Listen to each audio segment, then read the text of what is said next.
শ্বহীদ দিৱসত মুখ্যমন্ত্ৰীয়ে কি সংকল্প ল'ব মই চাবলৈ আহিছিলো আৰু মই শুনিবলৈ আহিছিলো। আৰু শ্বহীদৰ প্ৰতিটো আমাৰ সদায় শ্ৰদ্ধাঞ্জলি আছেই।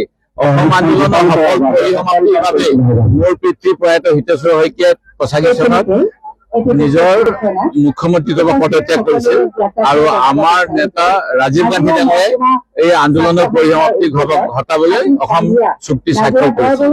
কিন্তু তাৰ পিছতো যোৱা সময়ছোৱাত কেইটামান মূল কথা এতিয়া সিদ্ধান্ত হোৱা নাই। এটা হ'ল অসমীয়া কোণ, আৰু অসমীয়া কোণ এই কথাটো জানিবলৈ হলে আমি সাহিত্য সভাৰ সভাপতিসকল, সাহিত্যিকসকল, আমাৰ শিল্পীসকল, মুক্তিযোদ্ধাসকলৰ কথাটো শুনিব লাগিব। মুখ্যমন্ত্ৰীয়ে নতুনকৈ কিবা এটা আজিকালি কৈ ফুৰে অচিনাকি যদি মানুহ আহিছে মই নাজানো, কিন্তু অচিনাকি বুলি কৈ কাক বুজাব বিচাৰিছে তেখেতে স্পষ্ট কৰিব লাগে। আৰু দ্বিতীয়তে অসমীয়া যদি অসম ৰাজ্য হৈ থাকিব লাগে, অসমীয়া ভাষীৰ সংখ্যা বাঢ়িব লাগিব। এতিয়া এছাৰৰ যোগেদি যদি হিন্দী ভাষী, পাঞ্জাবী ভাষী আৰু ভোজপুৰী ভাষী বা মাৰাঠী ভাষী এইবিলাক যদি আনি পেলাই অসমত বঢ়াই দিয়ে তেতিয়াহ'লে অসম চুক্তিখন বিফল হ'ব। কাৰণ অসম চুক্তিৰ যেনেকৈ 6 নম্বৰ দফা তাত লিখা আছে অসমৰ ভাষা, সাহিত্য, সংস্কৃতি, অসমীয়া জাতিৰ ৰাজনৈতিক অৰ্থনৈতিক স্বাধীনতা খৰ্ব হ'ব নালাগিব। আৰু এইবিলাক কথাই মই শুনিব আহিছিলো কিবা তেখেতে ক'ব নেকি, কিন্তু বৰ বেছি নাপালো।